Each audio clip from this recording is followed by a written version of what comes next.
Bonjour, soyez les bienvenus dans cette vidéo dans laquelle nous allons voir comment faire en 8 étapes pour créer une culture interne d'entreprise qui va protéger l'ensemble des parties prenantes du harcèlement. Je me présente, je suis Nolwenn Bernachat-Solan, consultante en management et coach professionnel pour leaders, pour dirigeants, pour managers depuis 15 ans. J'ai développé une méthode en 8 points extrêmement efficaces pour vous permettre de déployer votre leadership. Si vous souhaitez dès à présent vous tester et vérifier quel est votre profil, eh bien n'hésitez pas, cliquez sur le lien qui vous permet de réaliser cet auto-diagnostic. Alors c'est parti, voyons ensemble comment créer en 8 étapes une culture interne qui va permettre à l'ensemble des personnes au sein de l'entreprise de pouvoir se sentir en sécurité par rapport à toutes les problématiques de harcèlement professionnel. En effet, le harcèlement, on en parle beaucoup, de nombreuses personnes en souffrent, mais on a quand même du mal à bien comprendre ce que c'est. Et donc, la première étape, c'est déjà de fixer un cadre très précis en entreprise de où commence le harcèlement et à quoi ressemble une pratique de harcèlement. Il faut donc former en interne les équipes, faire en sorte de leur permettre d'identifier ce qui, dans leur attitude, dans leur verbalisation, dans leur relation, peut être perçu comme toxique par les autres. Car je tiens à le dire, pendant toute la vidéo, on ne va pas essayer de définir le clan des gentils, le clan des méchants. Il est assez rare qu'il y ait des personnes profondément harcelantes. La plupart du temps, il y a des comportements de harcèlement qu'il faut comprendre, qu'il faut identifier, et il est tout à fait possible de créer une dynamique globale qui va permettre de diminuer l'irruption de ces comportements. Donc c'est le premier rôle, le rôle du cadre, le rôle de la formation qui va permettre vraiment d'identifier ce qu'est, ce que n'est pas le harcèlement et de permettre à chacun de mieux se positionner. Deuxième étape, eh bien, il faut déjà commencer par créer une communication interne fluide pour pouvoir identifier le harcèlement, avoir le courage de dire qu'on en subit ou en tout cas qu'on se sent dans une situation très désagréable qui pourrait être une situation de harcèlement. Eh bien, il faut une communication authentique dans laquelle on se sent en sécurité. Donc, au-delà de la formation sur ce qu'est le harcèlement, je vous invite vraiment dans toutes les entreprises à travailler la communication assertive, à former vos équipes et en particulier vos managers, à la communication non violente, à la gestion des émotions, qui leur permettra d'être beaucoup plus à l'écoute de ce que eux expriment et aussi à l'écoute de ce que leur équipe leur renvoie en feedback. Car bien entendu, pour pouvoir déceler le harcèlement, eh bien, il faut que les personnes soient en confiance pour pouvoir en parler. Troisième étape clé, eh bien, évidemment, c'est la direction qui doit être déjà exemplaire dans son attitude et qui doit donner vraiment l'exemple. C'est à l'ensemble des cadres dirigeants, des top managers, d'avoir un comportement absolument irréprochable. Et ça n'est pas toujours facile, car parfois le harcèlement vient se nicher dans des petits comportements du quotidien qu'on ne va pas identifier comme étant problématiques. Lorsque l'on met une pression exagérée sur un objectif, ce qui peut vite arriver quand on est soi-même sous tension. Lorsqu'on a une petite blague mal placée, qu'on pensait drôle, mais qui n'a pas été ressenti comme tel par l'équipe. Ça va créer un malaise qui, lorsqu'il est répété, peut être ressenti comme du harcèlement. Ça peut être également un feedback, une critique qu'on estime constructive, mais qui est très mal dite, très mal exprimée, et que la personne qui le reçoit va vraiment percevoir, recevoir comme quelque chose de très négatif. Cette exemplarité, donc, elle n'est vraiment pas négociable. Quatrième étape, bien entendu, il ne suffit pas d'avoir créé une communication fluide, d'avoir formé à ce qu'était le harcèlement et être dans l'exemplarité, même si c'est déjà très très bien. Mais ce qu'il faut aussi, c'est avoir pensé en interne un système qui permet de signaler. Parce que très souvent, les personnes au sein d'une entreprise vont identifier un collègue en difficulté, mais ne vont pas savoir à qui s'adresser, ne vont pas savoir comment faire pour pouvoir signaler ce qui se passe sans être non plus à l'origine d'un cataclysme. Ils n'ont pas envie de mettre le coup de pied dans la fourmilière.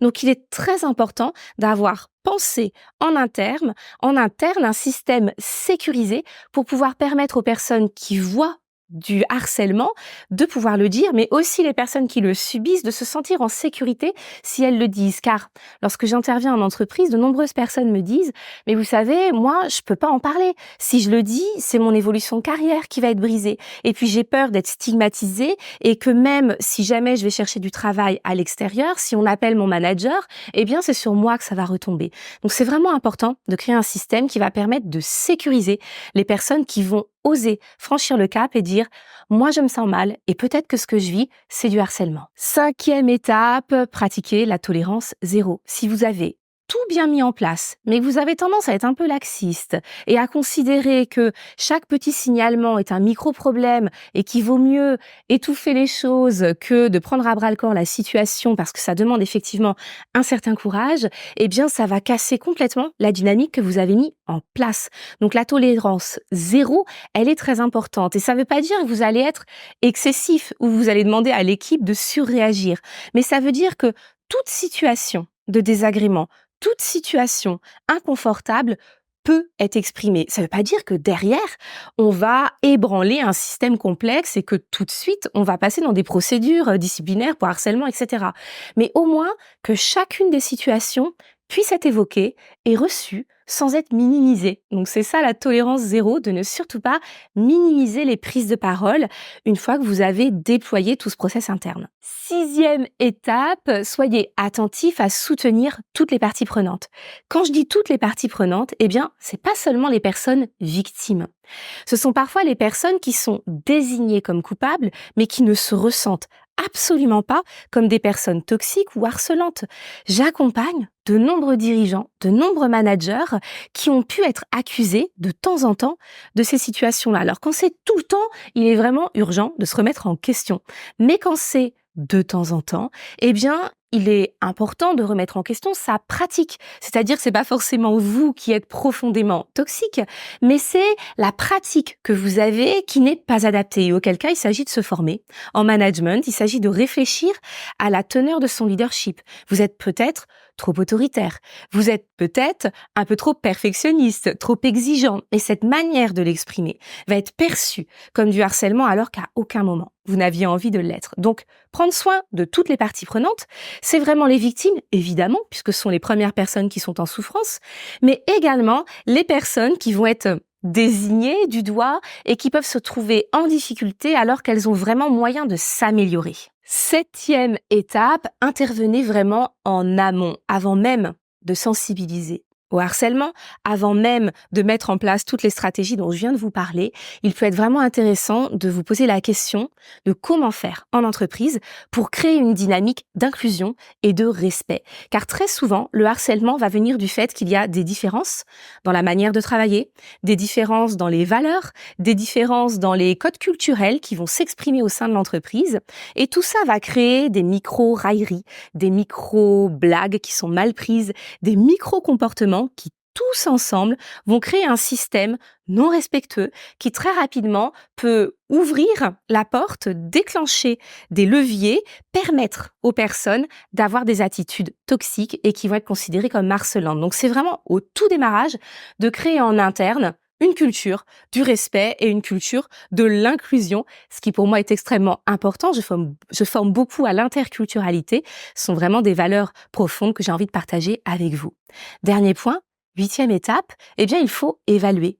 C'est à vous, année après année, de vérifier le nombre de signalements, la manière dont ça s'est passé, la façon dont vous avez pu prendre à bras-le-corps les situations, comment est-ce qu'elles ont été résolues, à quoi elles ont abouti.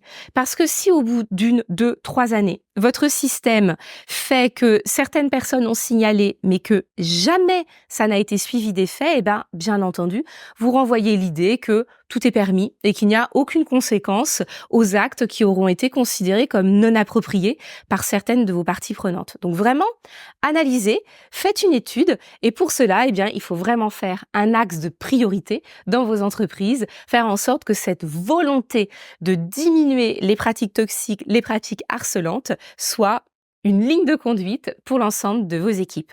Merci beaucoup de m'avoir écouté jusqu'au bout. Je vous invite à revoir cette vidéo car c'est extrêmement important, c'est un sujet très sensible. Il est vraiment crucial pour vous de créer des dynamiques positives qui vont favoriser le bien-être de toutes les parties prenantes en entreprise.